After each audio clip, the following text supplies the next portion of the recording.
Voilà, donc effectivement, le thème de ce soir, c'est pour les HPI, les multipotentiels, comment devenir un manager performant et reconnu. Et j'avais trois questions à vous poser. Alors, c'est des questions que je vous ai déjà posées dans le lien d'inscription, donc ne vous inquiétez pas si c'est des questions auxquelles vous avez déjà répondu. Vous n'êtes pas obligé de les reformuler, vos réponses, mais ça me permettra peut-être de revenir, on va dire, à la fin du webinaire sur vos situations particulières, vos problématiques particulières. Images et son, OK, très bien, parfait, merci beaucoup. Alors, les trois questions à vous poser. La première, c'est si j'arrive à avancer, voilà, quel est votre domaine d'activité, votre fonction? Et si vous n'avez pas de domaine d'activité particulier, vous n'êtes pas obligé de préciser. Quel est votre enjeu numéro un en tant que manager HPI? Et je précise tout de suite que pour celles et ceux qui ne sont pas en fonction de manager, eh bien, j'ai envie de dire, vous pouvez aussi vous poser la question, quel est votre enjeu numéro un en tant que HPI? Et si vous n'êtes pas sûr d'être HPI, bien évidemment, la question vous concerne également. Il n'y a absolument aucun souci. C'est quel est votre enjeu numéro un actuel au plan professionnel, on pourrait dire. Je pense que pour toutes celles et tous ceux qui sont, par exemple, chefs de projet ou qui ont des responsabilités transversales, mais qui ne se considèrent pas comme manager en tant que tel, eh bien, vous avez peut-être des enjeux professionnels, on va dire, dans vos situations particulières. Quel est, dans le cadre de cet enjeu numéro un, votre obstacle numéro un pour avancer? Et puis, enfin, à quelle échéance vous souhaitez avancer? Est-ce que c'est maintenant? Est-ce que c'est dans les prochaines semaines? Est-ce que c'est dans les prochains mois ou dans les prochaines années? Ou peut-être qu'il n'y a pas d'échéance du tout, auquel cas, il n'y a aucun problème. Alors, ce que je vous propose, c'est, je vais tâcher de lire en même temps vos messages. Donc, effectivement, je vois, merci beaucoup. Alors, je vois quelqu'un qui s'est renseigné au nom de Cyril Barbet. Donc, il y a peut-être une erreur d'information. Donc, c'est peut-être Franck, je pense, parce qu'effectivement, vu les réponses, j'imagine que c'est Franck. OK, en tout cas, merci pour vos réponses. Si vous pouvez essayer de mettre l'ensemble des réponses, on va dire, dans un seul message, comme ça me permettra d'y revenir plus facilement à la fin du webinaire. Alors, quel va être le menu de ce webinaire? Donc, si vous avez besoin, vous pouvez photographier cette diapo pour pouvoir y revenir et m'y répondre. Mais je vais continuer à avancer en fait parce que le programme est assez chargé et on a 45 minutes. Alors, au menu de ce soir, la première des choses, c'est de quoi parle-t-on quand on parle de HPI? Et du reste, je vais faire tout de suite une première parenthèse pour dire que le terme HPI ne plaît pas beaucoup. En général, on n'est pas très à l'aise avec ce terme-là parce que derrière le terme haut potentiel intellectuel, il y aurait peut-être des bas potentiels. Bien évidemment, c'est pas du tout euh, quelque chose qui me ressemble moi. Mais néanmoins, je garde ce terme-là parce que c'est un terme qui est assez connu, qui est assez identifiable, identifié, qui est facile à exprimer. Parfois, j'utilise le terme de multipotentiel. Parfois, j'utilise aussi le terme de zèbre. Voilà, peu importe. On pourrait utiliser plein d'autres termes, mais c'est un vocable qui regroupe un certain nombre de caractéristiques et on va y revenir justement dans ce début de webinaire. Alors, de quoi parle-t-on quand on est HPI? Et ça va nous permettre ensuite d'avancer sur c'est quoi les atouts du manager HPI. C'est-à-dire que même si je vais tenter de répondre à vos questions sur quelles sont les problématiques du manager HPI, je vais d'abord et commencer par parler des atouts du manager HPI. Alors, je suis en même temps vos messages. Merci, oui, c'est Franck. Caroline qui me met un message, effectivement. Ok. Pouvoir gérer une équipe et ne pas se faire dévorer. Savoir dire non, savoir dire stop. Ok. Donc, effectivement, Caroline, c'est une problématique extrêmement fréquente chez les HPI et à laquelle je vais tâcher de pouvoir vous apporter des éléments de réponse. Bonsoir, Siam, au passage. Merci. Euh, alors, Emmanuel qui peut-être n'arrive pas à me rejoindre. Stéphanie, oui, en cours de création d'un centre de bien-être. Voilà, effectivement, on a eu l'occasion d'échanger.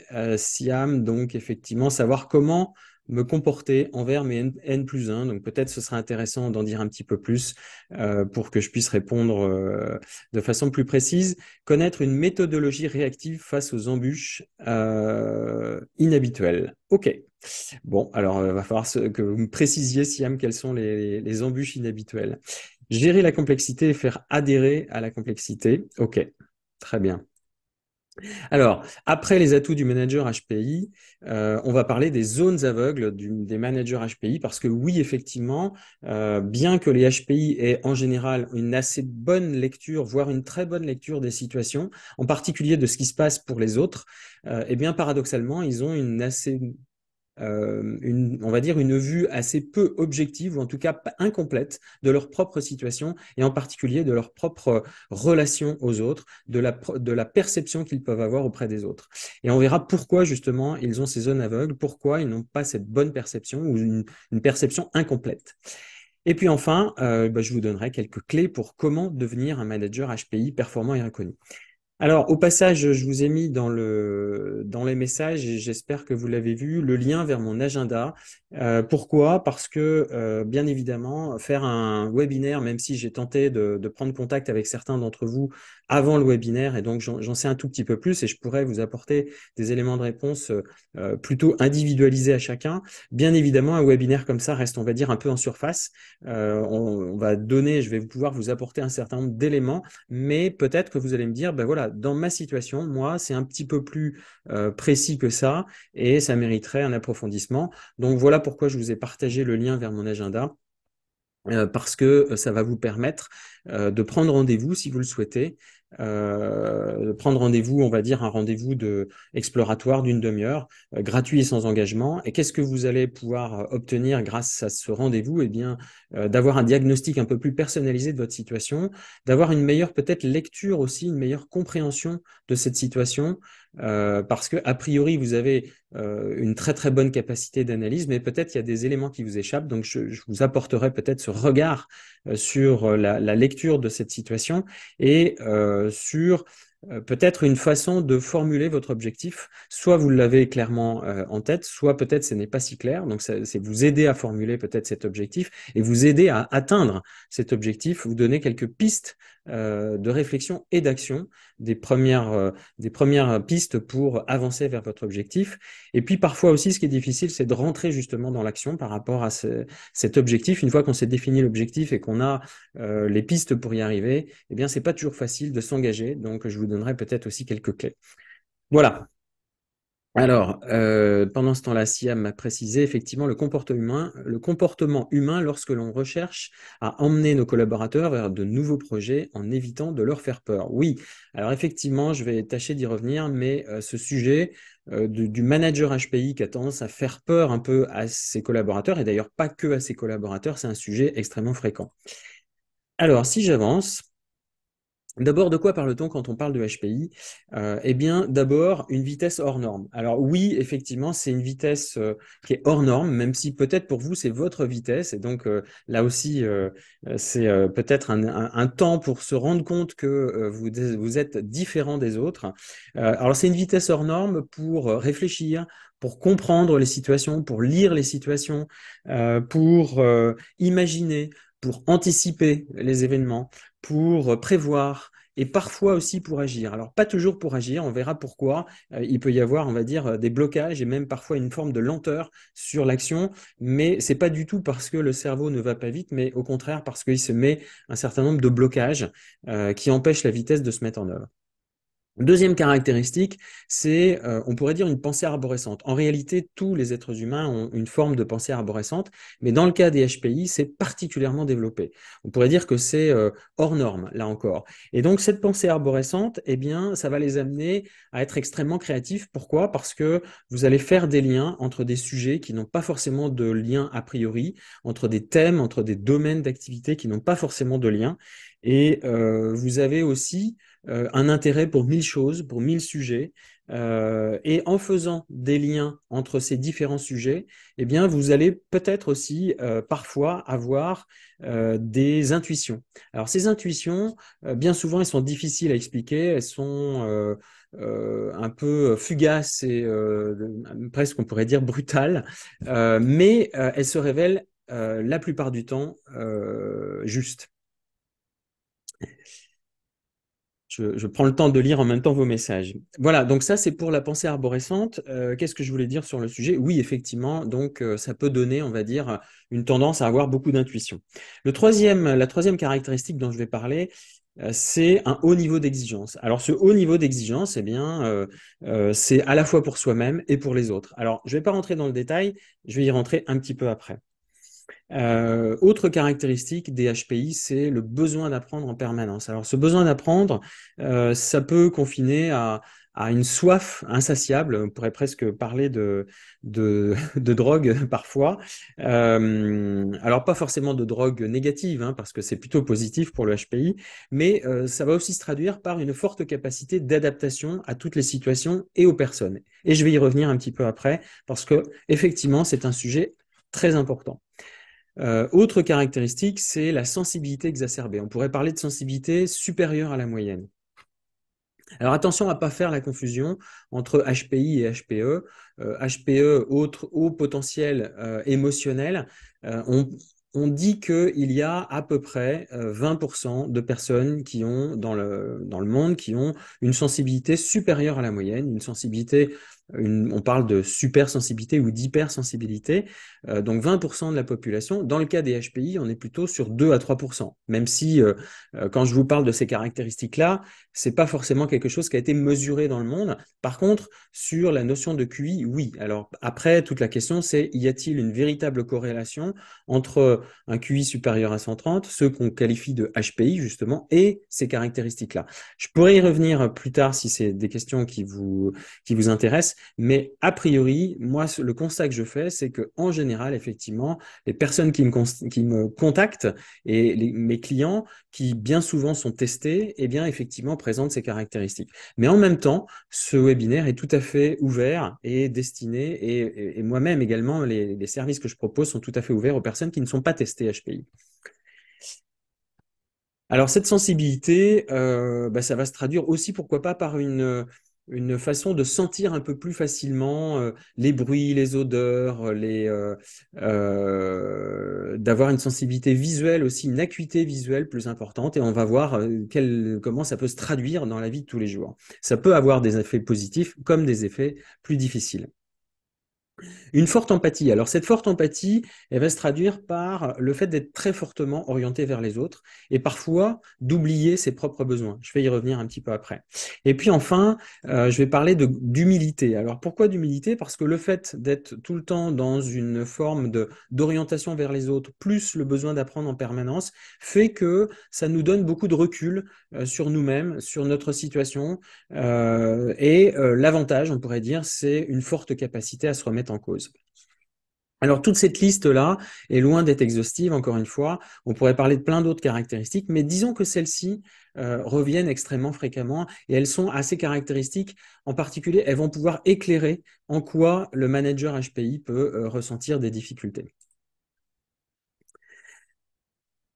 Alors, maintenant, quels sont les atouts du manager HPI? En fait, je vais revenir sur ces différentes caractéristiques et je vais à chaque fois vous évoquer en quoi ça peut présenter des avantages en tant que manager HPI.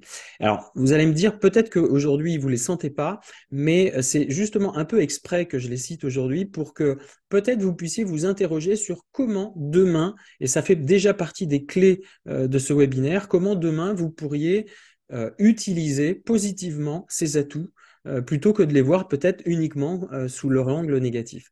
Alors le premier atout, la vitesse, eh bien, c'est évidemment un atout dans un monde qui va extrêmement vite. On est dans une société qu'on pourrait qualifier dans un monde qu'on pourrait qualifier de en accélération. On est dans un monde qui est complexe, dans un monde qui est incertain. Donc la vitesse est forcément un atout dans ce contexte-là. Ça vous permet finalement de comprendre les situations très vite, de pouvoir imaginer des solutions très rapidement. Et donc, bien évidemment, c'est un formidable atout pour être plus performant et pour, j'allais dire, accompagner les autres aussi à être plus performant. On va voir que cette transmission de votre vitesse aux autres n'est pas forcément le plus facile, mais je vais y revenir un petit peu après. Alors, la pensée arborescente et la créativité, l'innovation, etc., bien évidemment, c'est un atout. On est dans un monde qui doit se remettre en cause en permanence. Donc, on a besoin, ça fait partie des soft skills de plus en plus importantes, on a besoin de personnes qui soient créatives pour se sortir des situations qui sont à chaque fois nouvelles, des problèmes qui sont nouveaux. on a besoin d'innover, on a besoin aussi de vision. Donc, d'une certaine façon, cette pensée en arborescence vous permet d'avoir une certaine vision, notamment vos intuitions vous permettent d'avoir une certaine vision et vous permettent d'anticiper, on va dire, sur le futur. Donc là aussi, hein, dans un monde incertain, changeant, en accélération, bien évidemment, tous ces atouts sont faits que vous pouvez être d'excellents managers, j'allais dire stratégiques. Et j'insiste sur ce mot-là parce que bien souvent, le HPI n'ose pas forcément se positionner sur un niveau de poste stratégique.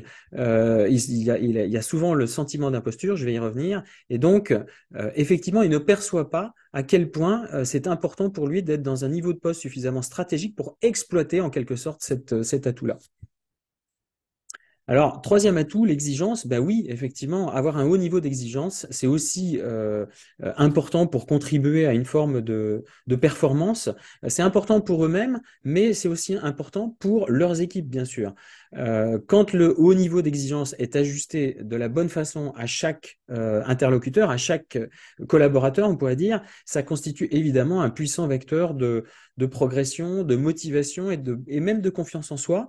On sait qu'avoir le bon niveau d'exigence contribue à motiver les équipes.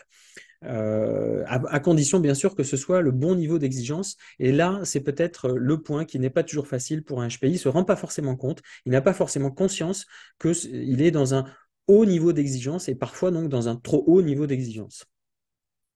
Alors, leur aptitude à apprendre, leur capacité à apprendre, leur envie d'apprendre, eh bien évidemment, c'est aussi un atout pour s'adapter et pour progresser, mais bien évidemment aussi pour inciter leurs collaborateurs à progresser également.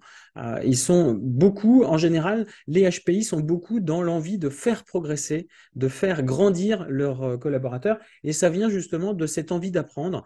Ils se mettent à la place de leurs collaborateurs en se disant, bah, peut-être ils ont aussi envie d'apprendre, et effectivement, un collaborateur qui sent qu'un manager lui, le fait apprendre, le fait progresser, le tire vers le haut, eh bien, c'est extrêmement motivant. Bien évidemment, là encore, il faut que ce soit géré au juste niveau. Alors, Alexandra qui n'a pas de son. Oui, a priori, les autres ont du son. Alors peut-être Alexandra, ce que je vous suggère, c'est... je vais vous mettre un petit message.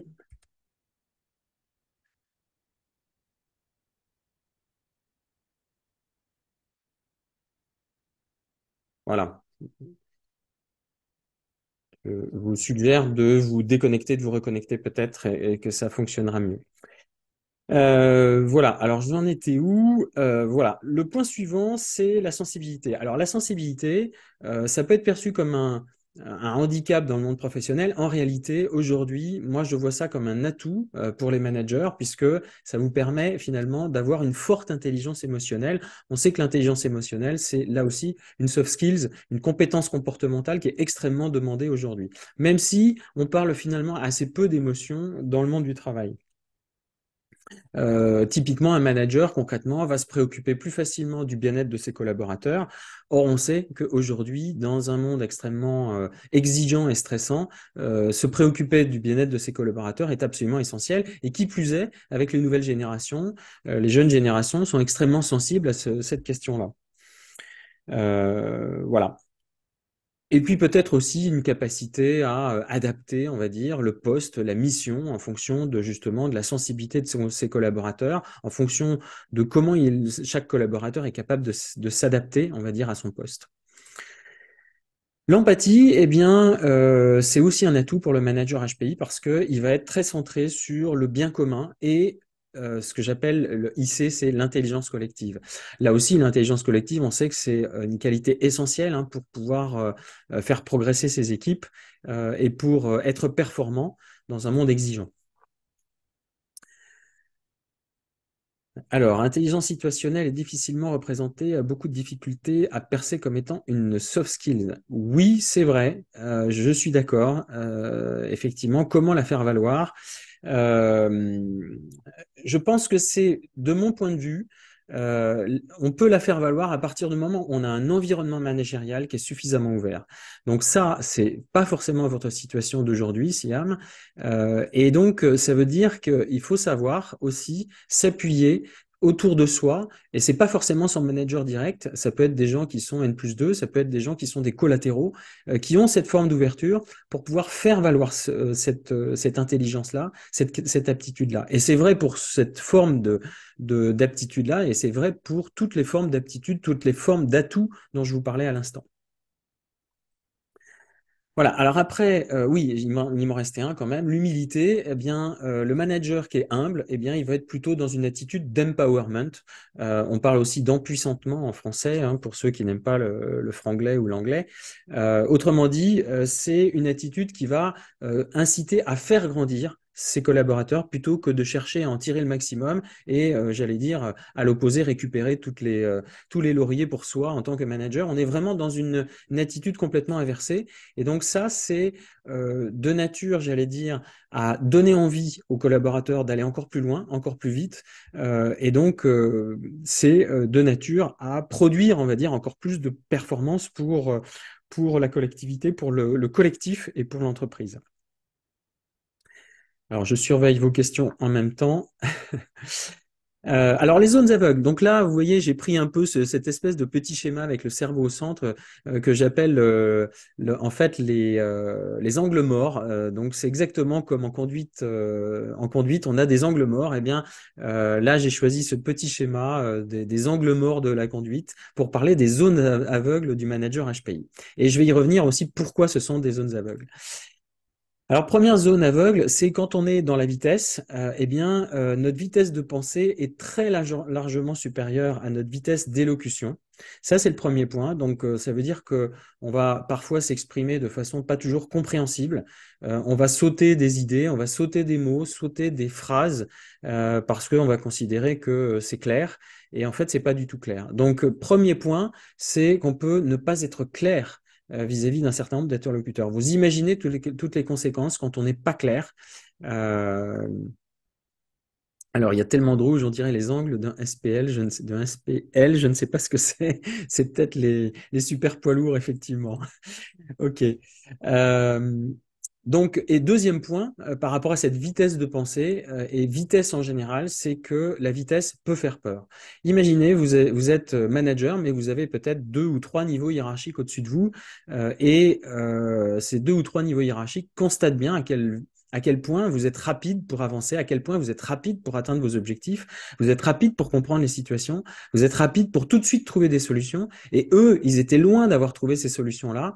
Ils ont bien compris qu'effectivement, vous avez une forte puissance, mais cette forte puissance, et ça c'est vraiment un point très important, eh bien, elle peut faire peur et elle peut générer, on va dire, des réactions négatives à votre rencontre.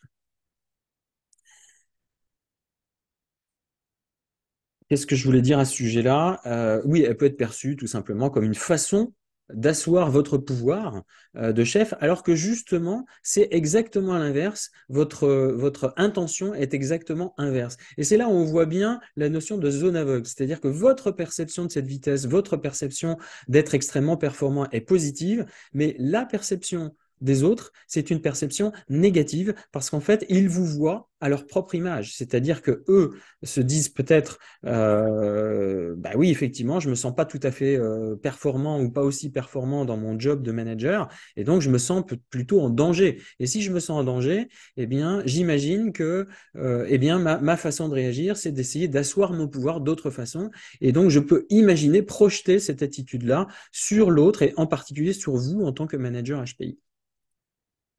Alors, deuxième zone aveugle du manager HPI, et je surveille en même temps ma montre pour ne pas trop être en retard, c'est l'arborescence. Donc, le fonctionnement en arborescence, eh bien, ça nous rend bien souvent difficile à suivre et à comprendre. On part dans plein de directions à la fois et on a du mal à imaginer que les autres ne fonctionnent pas de la même façon. Donc, ça peut donner effectivement une image de dispersion. Et au-delà de ça, ça peut donner une image de manque de constance parce que on va partir dans un sens, puis on va partir dans un autre. On va lancer un premier projet et très rapidement, on va en lancer un deuxième, on va en lancer un troisième.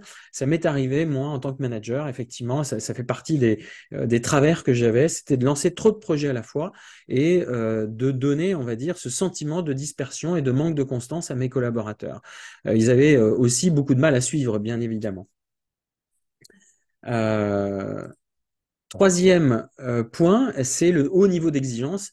Eh bien, le haut niveau d'exigence va faire que vous allez être en permanence insatisfait de ce que vous faites, quand bien même vous êtes extrêmement performant et bien plus performant que la moyenne des gens. Et donc, la conséquence de ça, c'est que en étant toujours insatisfait, vous allez toujours vous dire, mais non, non, je n'ai pas encore atteint le niveau requis pour être reconnu, pour être légitime.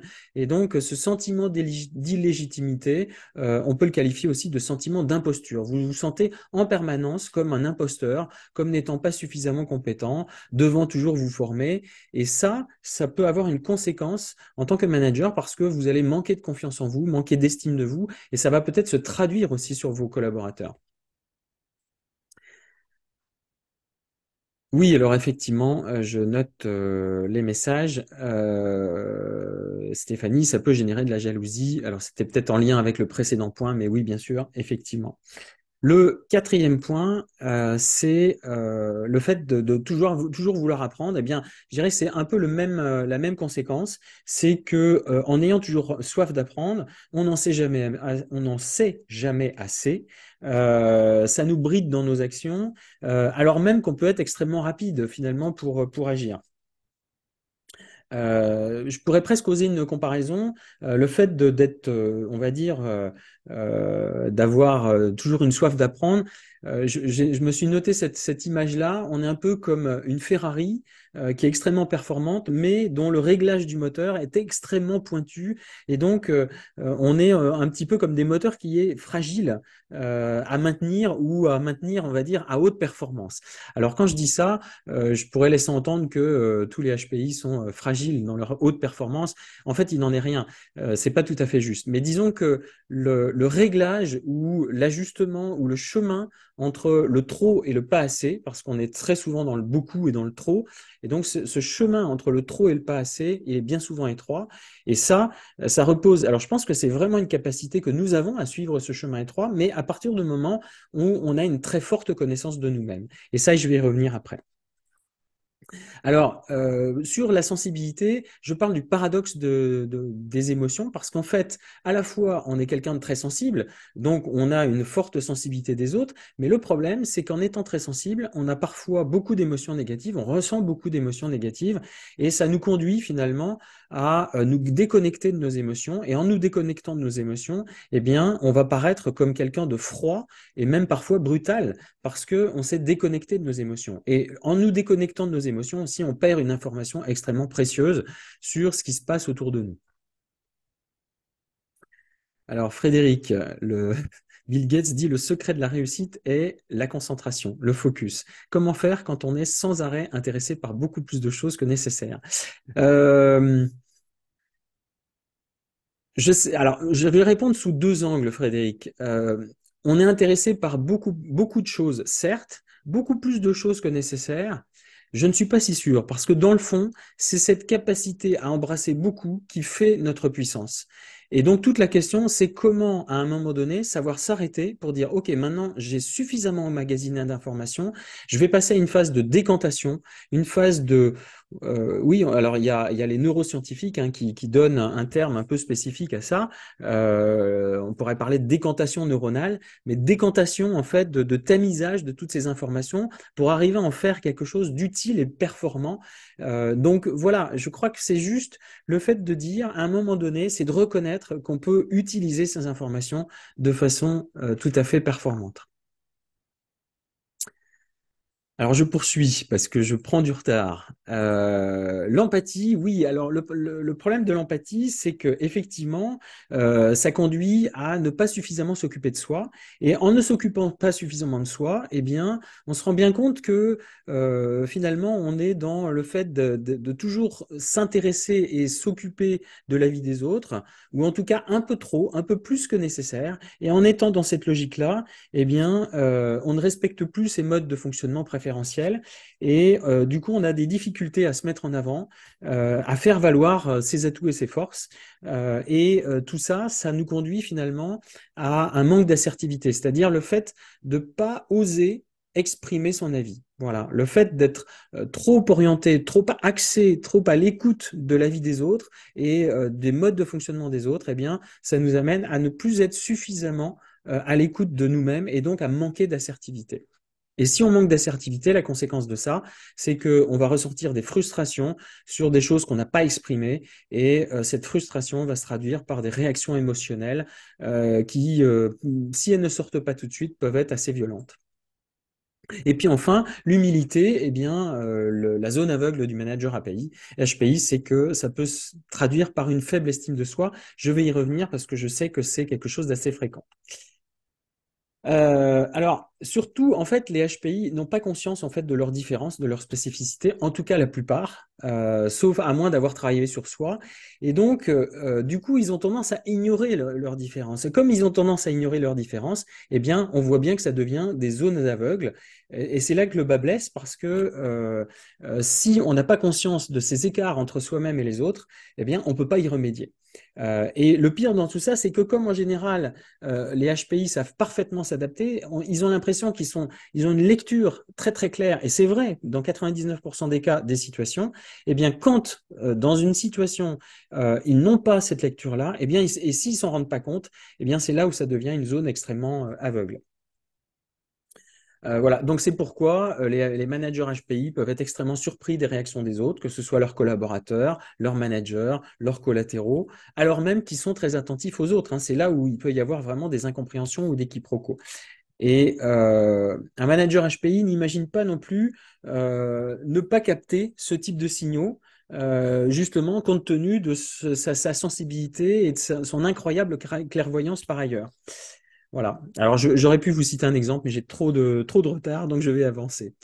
Alors, les clés pour devenir un manager HPI et performant. Eh bien, la première clé que je vais évoquer, et paradoxalement, alors même que tout ce que je vous ai évoqué, c'est orienté vers les autres, je vais vous parler de vous orienter vers vous-même. Je vais vous parler d'introspection.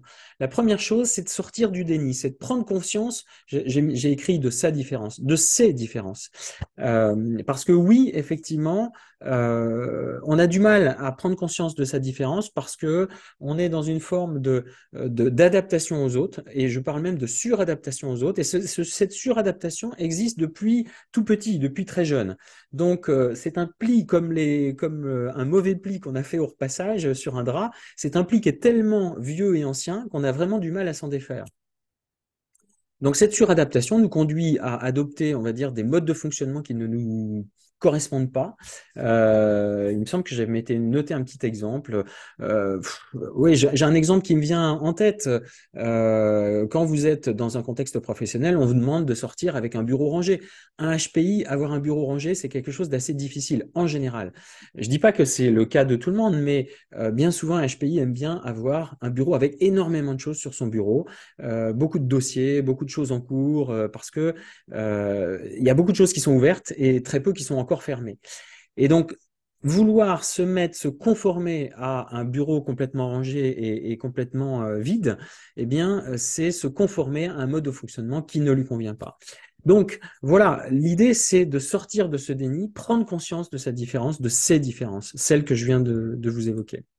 Le deuxième point, une fois qu'on a pris conscience de ces différences, c'est d'accepter et d'assumer ces différences. Et ça, c'est loin d'être facile parce que, comme je vous l'ai dit, un HPI passe son temps, on va dire, à se suradapter aux autres. Et je pense à ce conte d'Andersen, hein, vous savez, le vilain petit canard, qui, en fait, était un jeune cygne, mais qui ne le savait pas et qui passait toute sa vie entière à essayer, toute sa jeunesse, à essayer de ressembler à un canard. Et bien évidemment, il n'y arrivait pas. Eh bien, assumer d'être un cygne dans un monde de canards, c'est extrêmement difficile, surtout quand on a une forte empathie, une forte humilité, et ça suppose de se faire aider. Mais là aussi, le problème, c'est que se faire aider, c'est pas simple, parce que pour un HPI qui est habitué à faire énormément de choses seul, et en général, quand il les fait seul, il les fait de façon beaucoup plus performante, eh bien, solliciter l'aide de quelqu'un, c'est absolument pas naturel. Et en plus, il va se sentir un peu redevable du fait de son empathie naturelle. Il est beaucoup plus orienté vers les autres qu'en attente des autres. Donc, là aussi, c'est pas du tout, on va dire, un réflexe naturel. Alors, travailler son estime de soi, oui, parce que si vous voulez véritablement faire valoir vos atouts, c'est ce que j'évoquais tout à l'heure, eh bien, ça suppose de reposer sur une estime de vous-même qui est relativement solide. Alors, je reprends en même temps un petit peu les remarques et les questions. alors Emmanuel, en termes de sensibilité, il y a aussi celle liée à l'injustice et la peur du rejet. Oui, bien sûr, évidemment. Les HPI ont certaines valeurs extrêmement chevillées au corps, comme la justice et le besoin d'être intégré, en effet, Emmanuel. Et donc, si jamais ces valeurs sont touchées, eh bien, ça génère des émotions négatives extrêmement fortes. Et il faut prendre conscience, en fait, de ces valeurs très fortes pour pouvoir, j'allais dire, les protéger, les sanctuariser et éviter de se sentir attaqué de toutes parts si jamais quelqu'un vient vous toucher à cet endroit-là. Donc, Franck, oui, en me reconnaissant moi-même, peur du péché d'orgueil. Euh, oui, alors le péché d'orgueil, c'est vrai qu'effectivement, on a parfois ce sentiment d'imposture et parfois le sentiment inverse. Il y a aussi la peur de l'enfermement et de l'ennui, bien sûr. Oui, l'ennui, bah, c'est si jamais on n'est pas suffisamment sollicité, qu'on n'apprend pas suffisamment, qu'on n'a pas un environnement suffisamment ouvert et adapté à soi. Alors, sur l'estime de soi, moi, ce que je recommande, c'est de revisiter certains événements, certaines choses qui vous sont arrivées. Alors, il s'agit nullement, on va dire, d'un travail psychologique, mais vraiment d'un travail extrêmement concret. Il n'y a pas besoin d'aller revisiter tant d'événements que ça, mais d'en prendre un ou deux pour se rendre compte qu'en fait, on avait un regard extrêmement négatif sur ce qui nous est arrivé, un regard déformé, un regard de zone aveugle, on pourrait dire. Et si on prend le regard d'une façon différente, en comprenant qu'on était un signe dans un monde de canards, eh bien, on va pouvoir commencer à ce travail de reconstruction de son estime de soi. Alors j'avance, hein, pour pouvoir vous apporter quelques messages aussi personnels. Se fixer des ambitions atteignables. Alors ça, c'est effectivement un problème extrêmement fréquent chez le HPI, c'est que s'il n'a pas des ambitions extrêmement élevées, s'il n'a pas des objectifs au top level, s'il ne se fixe pas l'Everest, voire au-dessus de l'Everest, eh bien, il a peur de s'ennuyer. Et donc, forcément, il va se fixer des étapes intermédiaires, des marches beaucoup trop hautes. Et en se fixant des marches trop hautes, il va rencontrer des échecs, des difficultés, il n'aura pas forcément les solutions, alors même que d'habitude, il a vraiment des idées sur presque tous les problèmes. Et c'est là où il va, on va dire, alimenter ce cercle vicieux de l'estime de soi. Donc, se fixer des ambitions atteignables, ça, c'est très important. Là aussi, c'est un chemin qui peut être un peu étroit hein, entre le trop et le pas assez, mais c'est un entraînement à trouver. Sélectionner son entourage. Alors ça, c'est un point très important. On est très empathique et en étant très empathique et dans l'adaptation, on se dit qu'on va s'adapter tout le temps. Et en effet, on est très très fort pour s'adapter.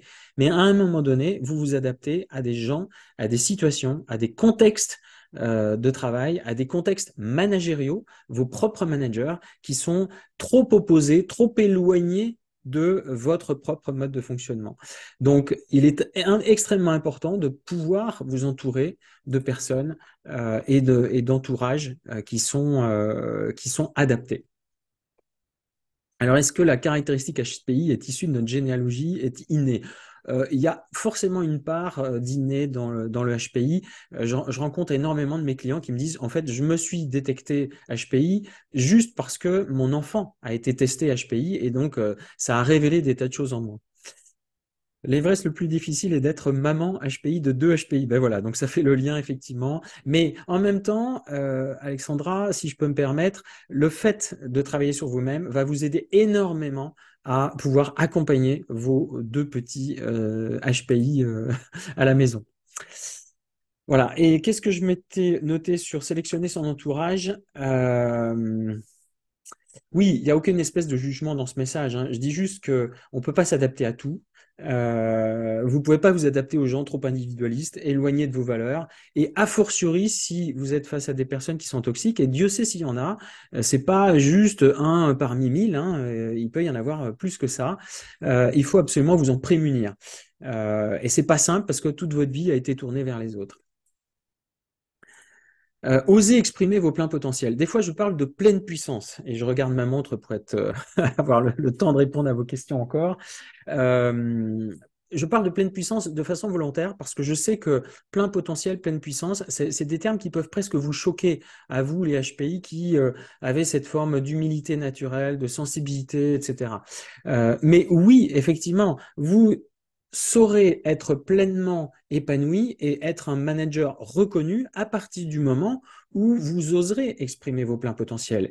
Et le fait d'oser exprimer vos pleins potentiels vous permettra aussi de mesurer à quel point, effectivement, vous apportez beaucoup de la valeur à votre entité, à vos équipes et même aux étages de-dessus. Parce que vous avez cette capacité-là, encore une fois, empathique vis-à-vis de tous les étages, vers le bas, vers le haut, vers les côtés. Alors, on voit bien certaines de ces étapes constituent une espèce de lent et complexe détricotage de vieilles habitudes, de vieux plis, hein, comme je disais tout à l'heure. Et vous pourrez changer, on va dire, qu'en faisant appel à une aide externe. En tout cas, il y a des choses que vous pouvez changer par vous-même, mais à un moment donné, vous ne pourrez pas faire tout seul. Pour ma part, je l'ai dit à plusieurs d'entre vous, hein, j'ai tellement galéré pendant des années à chercher à comprendre ce qui m'arrivait. Et c'est seulement à partir du moment où j'ai compris par mes lectures, effectivement, qui j'étais, mes différences, que j'ai commencé à avoir une lecture complètement différente de ce qui m'était arrivé. Et puis après, ben, effectivement, je me suis dit, voilà, j'ai vraiment envie de redonner aux autres ce que moi, je n'ai pas réussi à faire rapidement. Je trouvais que c'était un tel gâchis de voir des gens autour de moi perdre des années comme moi j'en avais perdu. Alors, je fatigue tout le monde. Oui, ben voilà, c'est un peu ce que j'évoquais tout à l'heure en début de webinaire. Bien évidemment, on ne se rend pas compte qu'on a cette pensée en arborescence, l'envie d'aller dans plein de projets, dans plein de directions. À partir du moment où on en a pris conscience, on se dit, OK, je garde ça pour moi, mais ça ne m'empêche pas de continuer à avancer dans 1000 directions. C'est juste que je ne vais pas forcément pouvoir partager avec tout le monde ou pas au même niveau avec tous. Oui, alors sélectionner son entourage est souvent impossible en entreprise jusqu'à un certain point. Jusqu'à un certain point. Tu peux peut-être te dire, voilà, c'est qui mes atouts dans l'entreprise? Ou est-ce qu'il n'y a pas des zones dans l'entreprise où il y a, on va dire, un environnement un peu plus favorable? Et puis si à un moment donné, l'entreprise elle-même est vraiment négative et toxique pour vous, il faut vraiment se poser des questions. Voilà. Alors, j'avais quelques petits messages particuliers. Je vais essayer de reprendre. Je vais arrêter le partage. Voilà. Par rapport aux participants qui sont présents.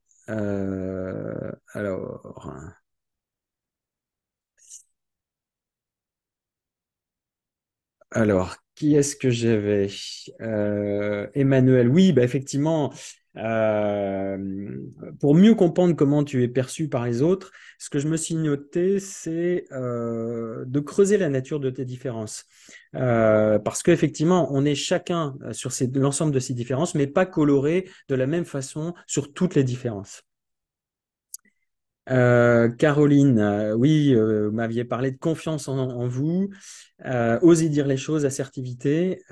Et moi, je parlerai peut-être encore plus d'estime de vous. Et ça, c'est un travail un peu plus en profondeur, comme je disais tout à l'heure.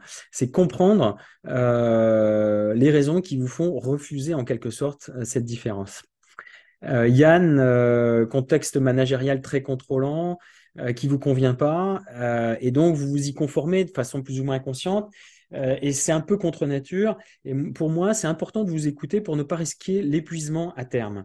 Le management transverse que vous avez maintenant, il est certes plus passionnant pour vous, mais c'est aussi plus difficile. Il faut vraiment prendre conscience de ça. Si vous réussissez bien dans ce cadre, c'est important de prendre conscience, de faire prendre conscience à vos managers de la valeur de cette réussite-là. Charles, si vous candidatez à des postes de DG sans être manager de transition, oui, je voulais vous suggérer de candidater à des postes de DG sans être manager de transition. Et au passage, ce que j'ai remarqué très souvent, c'est que effectivement, les HPI n'osent pas candidater au bon niveau de poste. Alors, j'ai pas forcément eu le temps de donner tous mes messages. Je vais reprendre un petit peu les questions-réponses. Euh, alors, une fois qu'on a fait ce travail, est-ce qu'on est réellement aussi bien que ce qu'on doit être? Eh bien, oui, parce que quand je vois mes clients, les dizaines de mes clients que j'ai accompagnés, parfois on va dire, des missions relativement courtes, hein, de 5 ou 6 séances, eh bien, je me dis que oui, ça vaut vraiment le coup. Est-ce que c'est pas une imposture envers nous-mêmes? Alors ça voudrait dire, est-ce qu'on n'est pas en train de se voiler la face sur notre propre valeur? Ben, j'ai envie de dire, c'est oui, exactement ce même facteur-là que j'entends chez tous les HPI et dont il faut arriver à se défaire, quoi. Merci à toutes celles et tous ceux qui ont pu assister jusqu'à maintenant. Je vais m'arrêter là parce qu'on est arrivé au bout de l'horaire. Est-ce qu'il y a encore une dernière question peut-être? Et donc, je vous rappelle le petit lien pour prendre rendez-vous si vous le souhaitez. Voilà. Je le remets dans le chat si jamais vous voulez. Si vous voulez.